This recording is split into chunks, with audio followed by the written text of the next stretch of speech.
कहानी है 1939 के वक्त की, जब पोलैंड और जर्मनी के खिलाफ जंग छिड़ गई थी। हम एक पियानिस्ट को देखते हैं जो बहुत अच्छा पियानो बजाया करता था, जिसका नाम स्पिलमैन था। वो रेडियो पर पियानो बजाता था। एक दिन जब वो पियानो बजा रहा था, तभी वहाँ पर अचानक से गोलियां चल जाती हैं। पर स्पिलमैन पियानो बजाता रहता है जैसे ये उसके लिए आम बात थी। पर एकदम जोर से धमाका होता है, जिससे उसके सर में चोट भी लगती है। वहाँ पर रहने वाले सबके सब जल्दी जल्दी बाहर निकलते हैं। तभी स्पिलमैन के पास एक लड़की आती है जो इसे कहती है कि मुझे आपका पियानो बहुत पसंद है। ये लड़की इसको पसंद करती थी, जिसके बाद ये अपने घर जाता है। वहाँ पर दिखाया जाता है कि इसकी फैमिली अपना सारा सामान पैक कर रही थी। वो इससे कहते हैं कि हमें जल्दी से यहाँ से निकलना होगा। पर स्पिलमैन कहता है कि मैं यहाँ से कहीं नहीं जाऊंगा, अगर मरूंगा तो अपने घर में ही मरूंगा। तभी ये रेडियो पर खबर सुनते हैं कि अभी हालात पर काबू पा लिया गया है। ये बात सुनकर स्पिलमैन की फैमिली तो बहुत खुश हो गई थी। इसकी फैमिली में मॉम, डैड, 2 बहनें और एक भाई था। पर उनकी ये खुशी ज्यादा देर तक नहीं थी।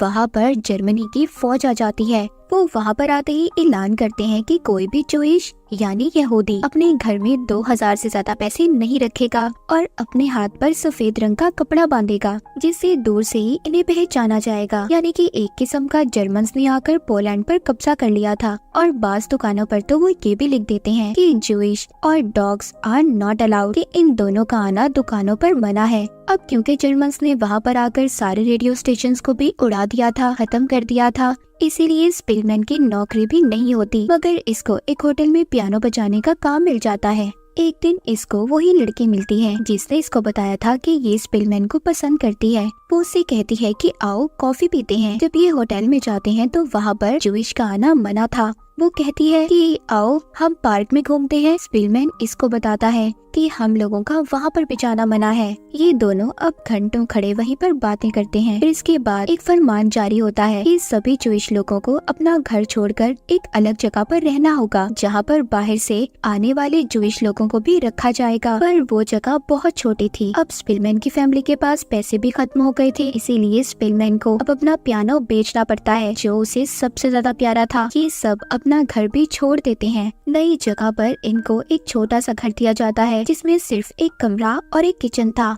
उधर 6 लोगों का रहना मुश्किल था। स्पिलमैन की मॉम कहती है कि मैं अपनी बेटियों के साथ किचन में सो जाऊंगी और तुम तीनों इधर कमरे में सो जाना। यहाँ पर जर्मन फौज सभी जूइश को लाने के बाद एक दीवार खड़ी कर देती है ताकि कोई भी जूइश इनकी इजाजत के बगैर यहाँ से बाहर न जा सके।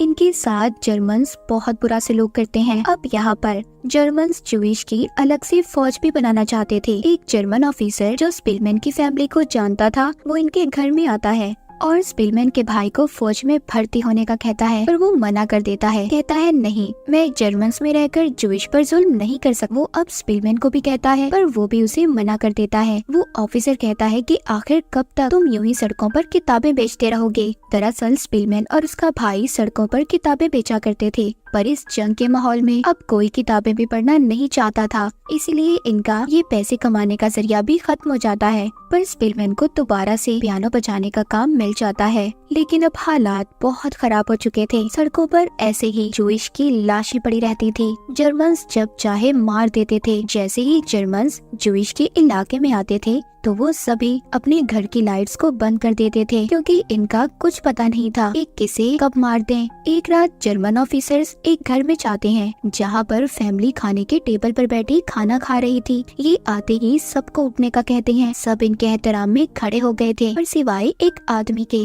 वो माजूर था और ये जानते थे कि वो चल नहीं सकता, पर फिर भी जर्मन ऑफिसर की ऑर्डर देता है कि इसको खिड़की से नीचे गिरा दो और उसकी फैमिली को बाहर निकालकर भागने का कहता है।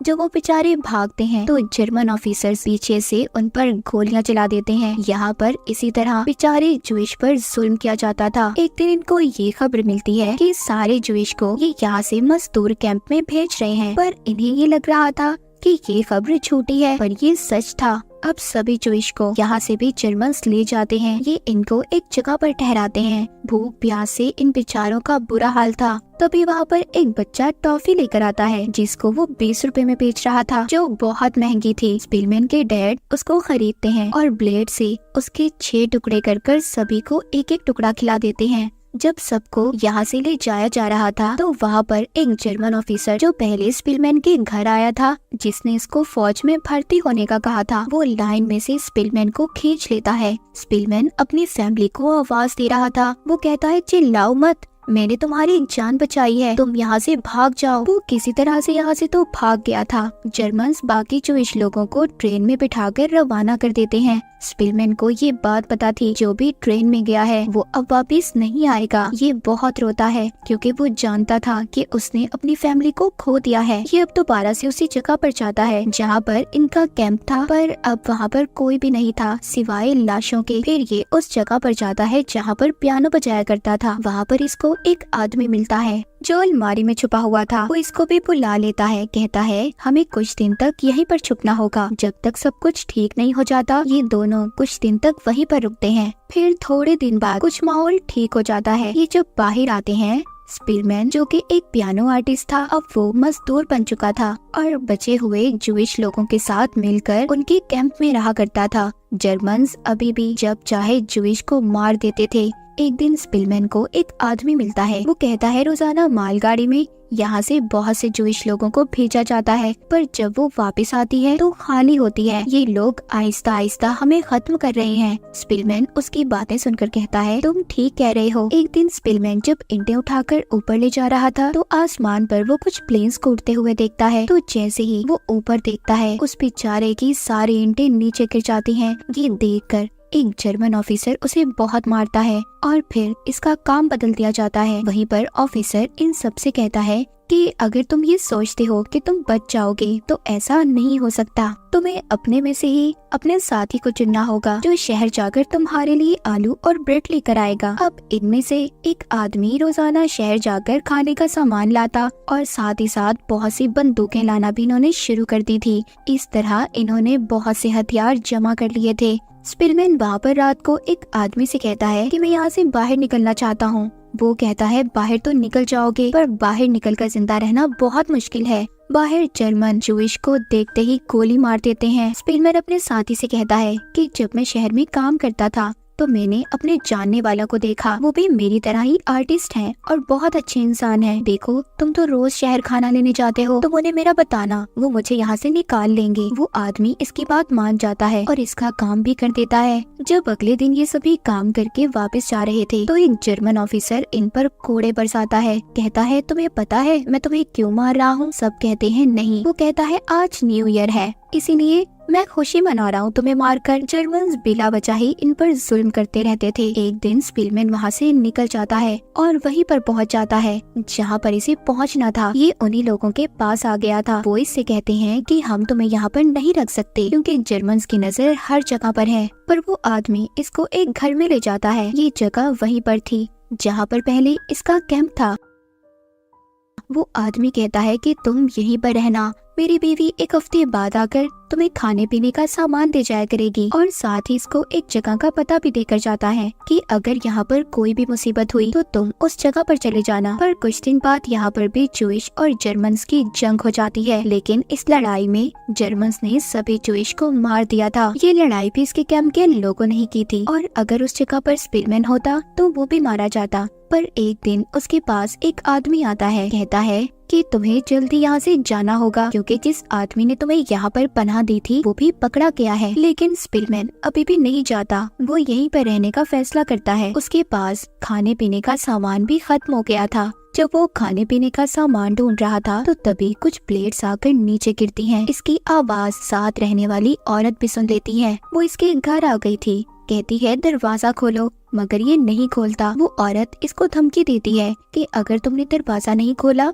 तो मैं पुलिस को बुला लूंगी। अब स्पिलमैन वो जगह छोड़कर दूसरे पते पर पहुंच जाता है, जहां पर जाकर जब वो दरवाजा बजाता है तो दरवाजा वही लड़की खोलती है जो पहले इसको पसंद करती थी। पर जंग की वजह से सब कुछ खत्म हो गया। उस लड़की की अब शादी हो गई थी। ये वहाँ पर जाकर उसके हस्बैंड से मिलता है। उस लड़की का हस्बैंड इसे एक जगह पर ले जाता है, कहता है कि तुम यहीं पर रहोगे, ये इलाका सारा जर्मन्स का है और किसी को कुछ पता नहीं चलेगा। वो उसको एक आदमी से मिलवाता है कहता है कि ये तुम्हें खाने पीने का सामान देगा और मैं बाहर से ताला लगाकर जा रहा हूँ। पर वो आदमी बहुत दिन बाद आता है जिसने इसको खाने पीने का सामान देना था। 2 हफ्ते तक स्पिलमैन ने कुछ भी नहीं खाया था। वो 2 हफ्ते से भूखा था। वो आदमी आकर उससे माफी मांगता है और ये भी कहता है कि पड़ोसी मुल्क ने जर्मन्स पर हमला कर दिया है। कुछ दिन तक इनका राज खत्म हो जाएगा और फिर सब कुछ ठीक हो जाएगा। वो आदमी भी इसे सब कुछ देखकर चला जाता है। फिर एक दिन वही लड़की और उसका हस्बैंड आते हैं। वो आकर देखते हैं कि स्पिलमैन बहुत बीमार था।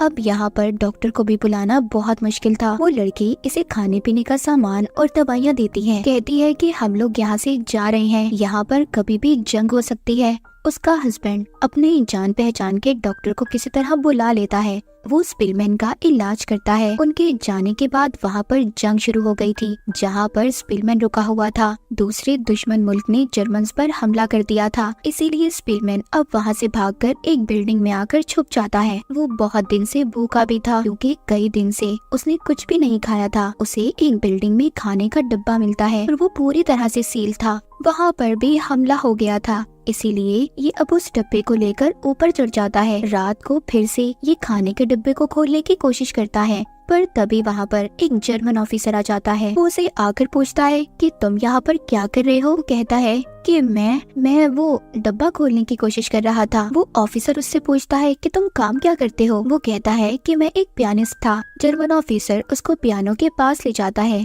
कहता है बजाओ इसको। स्पिलमैन बहुत ही बेहतरीन तरीके से पियानो बजाता है। वो ऑफिसर उससे पूछता है कि क्या तुम जूइश हो और यहाँ पर छुपे हुए हो। वो कहता है हाँ। फिर कुछ दिन तक वो ऑफिसर उसे खाना देने आता रहता है। एक दिन वो आकर बताता है कि दुश्मन फौज नदी के पार पहुंच चुकी है और हम यहाँ से जा रहे हैं। वो जाते हुए उसे अपना कोट भी देकर जाता है क्योंकि वहाँ पर बहुत सर्दी थी। उस ऑफिसर के जाने के बाद गोलाबारी शुरू हो गई थी। जब सब कुछ रुक जाता है, स्पिलमैन बाहर आता है। वहाँ बाहर जो लोग थे उस पर फायरिंग करने लगते हैं क्योंकि उसने जर्मन ऑफिसर का कोट पहना हुआ था। वो उनसे कहता है कि मैं जर्मन नहीं हूँ, मैं पॉलिश हूँ, जूइश हूँ मैं। वो पूछते हैं कि तुमने ये कोट क्यों पहना हुआ है। वो कहता है ठंड से बचने के लिए। वो समझ जाते हैं कि ये पोलैंड का है। वो उसे छोड़ देते हैं। वहीं दूसरी तरफ जिस जर्मन ऑफिसर ने स्पिलमैन को बचाया था, उस जर्मन सिपाही को पकड़ लिया जाता है। वहीं पर एक आदमी आता है जो सबसे कह रहा था कि तुमने मुझसे मेरा म्यूजिक छीन लिया। तो जर्मन ऑफिसर की बात सुनकर कहता है क्या तुम स्पिलमैन को जानते हो। वो कहता है हाँ, उसे कौन नहीं जानता। वो कहता है उन्हें कहना मैं मुसीबत में हूँ क्योंकि मैंने उनकी जान बचाई थी, वो मुझे जानते हैं। उधर दूसरी तरफ स्पिलमैन ने दोबारा से रेडियो पर पियानो बजाना शुरू कर दिया था। अब वो आदमी जो उस जर्मन ऑफिसर से मिला था वो आकर स्पिलमैन को बताता है कि जिसने उसे बचाया था वो ऑफिसर पकड़ा गया है। पर जब स्पिलमैन वहाँ पर उसे बचाने जाता है तो वहाँ पर कोई भी नहीं था। पोलैंड अब जर्मन के जुल्मों सितम से आजाद हो चुका था, पर इन सब में स्पिलमैन ने अपनी फैमिली को खो दिया था और उस जर्मन ऑफिसर को भी नहीं बचा सका जिसने इसकी जान बचाई थी। इसके बाद स्पिलमैन 88 साल तक जिंदा रहा और फिर 6 जुलाई 2000 को मर गया। तो ये थी स्पिलमैन की कहानी, एक सच्ची कहानी। और इसी के साथ ये मूवी यहीं पर खत्म हो जाती है।